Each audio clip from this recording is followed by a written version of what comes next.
اعوذ باللہ من الشیطان الرجیم بسم اللہ الرحمن الرحیم رب اشرح لی صدری ویسر لی امری واحلل عقدۃ من لسانی یفقہوا قولی۔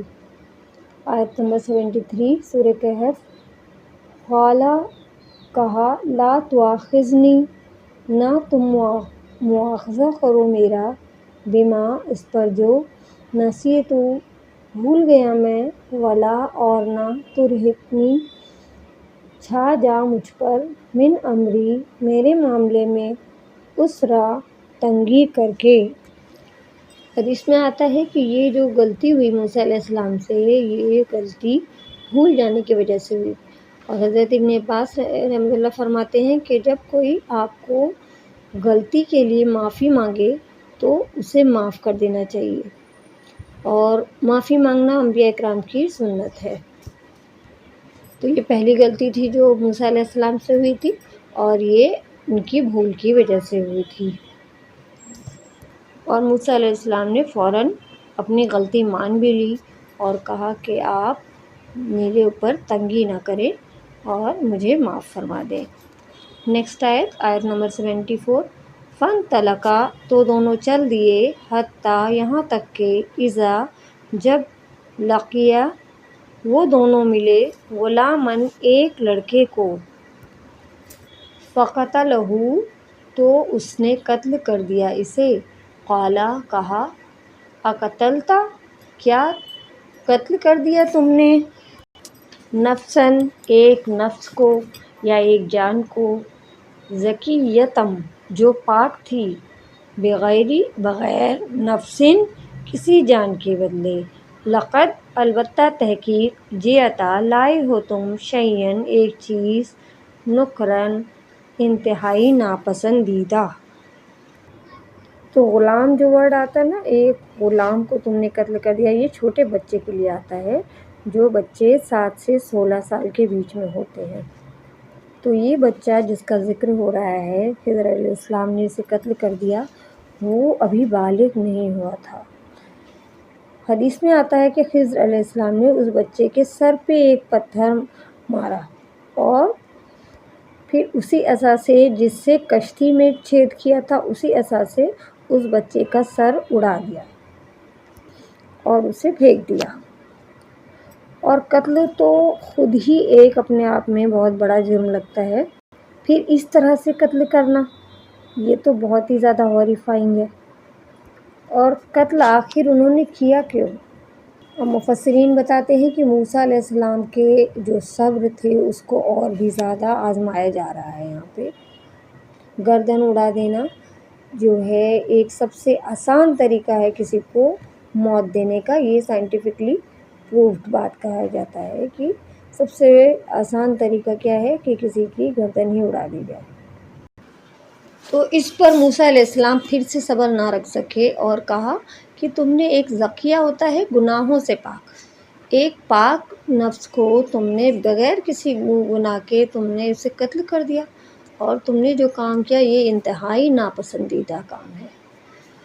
اور وہ اس بار پھر بنا صبر کرے بول پڑے۔ اب دیکھیے ایسا لگتا ہے کہ انہیں صبر کرنا چاہیے تھا، لیکن ہم اگر سوچیں کہ ہمارے سامنے کوئی ایسا کرے تو ہم کیا کریں گے؟ ہم کیا چپ بیٹھ سکتے ہیں؟ لاکھ ہمیں کہا گیا ہو کہ آپ کو نہیں بولنا ہے، کہ جب ایک معصوم بچے کا قتل کوئی کر دے ہمارے سامنے تو ہم بھی اس سے بھی زیادہ اپنے پیشنس کو کھونے والے ہو سکتے ہیں۔ آیت نمبر 75۔ قال علم، اس نے کہا کیا نہیں، اقل میں نے کہا تھا، لکا تمہیں، انکا بے شک تم، لن تستطیع ہرگز نہیں تم استطاعت رکھو گے، معی میرے ساتھ، صبرن صبر کی۔ اب خضر علیہ السلام نے پھر سے یاد دلایا کہ میں نے کہا نہیں تھا کہ تم میرے ساتھ بالکل بھی استطاعت نہیں رکھتے، تم نہیں کر پاؤ گے میرے ساتھ صبر۔ اب یہاں زیادہ زور دے کے کہا جا رہا ہے کہ تم ہرگز نہیں میرے ساتھ استطاعت رکھتے صبر کی۔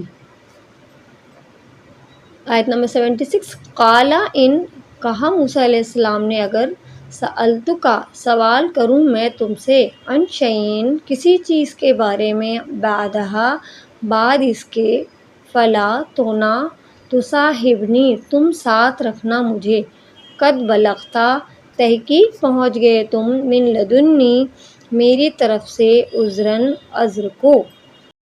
اب کیونکہ اس بار خضر علیہ السلام زیادہ غصہ ہو گئے تو موسیٰ علیہ السلام نے کہا کہ اس کے بعد جب میں غلطی کروں گا تو آپ مجھے اور مطلب موقع مت دیجیے گا، تو ایک لاسٹ موقع اور دے دیجیے، اور اگر اس کے بعد پھر میں بول دیا یا آپ کو ڈسٹرب کیا تو آگے مجھے موقع مت دیجیے گا۔ فانطلقا، پس دونوں چل دیے، حتی اذا، یہاں تک کہ جب آتا یا وہ دونوں آئے، اہل قریۃ، ایسی بستی والوں کے پاس، استطعما، ان دونوں نے کھانا مانگا، اہلہا، اس کے رہنے والوں سے، فابوا، تو انہوں نے انکار کر دیا، ان یضیفوہما، کہ وہ مہمان بنائیں انہیں، فوجدا، تو ان دونوں نے پائی، فیہا، اس میں، جداراً، ایک دیوار، یریدو، وہ چاہتی تھی، ان کے، ینقضا، کہ وہ ٹوٹ گرے، فاقامہ، تو اس نے سیدھا کر دیا اسے، قال لو، اس نے کہا اگر، شئت، چاہتے تم، لاتخذتا، البتہ لے لیتے تم، علیہ، اس پر، اجراً، کوئی اجرت۔ تو وہ اس کے بعد جب آگے چلے تو ایک بستی میں آئے، اور آپ کو پتہ ہے کہ پرانے زمانے میں کوئی ریسٹورینٹ، ہوٹلز وغیرہ نہیں ہوتے تھے، تو بستی والوں کے اوپر یہ عائد ہوتا تھا، فرض ہوتا تھا کہ وہ ان کو، جو بھی لوگ گزر رہے ہیں ان کے اوپر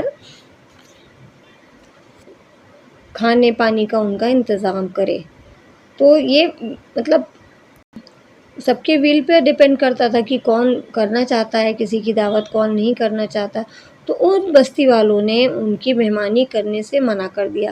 پھر وہاں خضر علیہ السلام نے ایک دیوار دیکھی کہ وہ گرنا چاہتی تھی، اب دیوار گرنا چاہتی تھی، کہ دیوار کا بھی دل ہوتا ہے کہ وہ گرنا چاہے، تو بعض چیزوں میں جو بے جان بھی ہے ان کے بارے میں بھی یہ آتا ہے کہ ان کی بھی کوئی اس طرح کی خواہش ہو سکتی ہے، جیسے یہاں پہ لکھا ہوا ہے کہ وہ دیوار گرنا چاہتی تھی، تو خضر علیہ السلام نے اس دیوار کو بنا دیا۔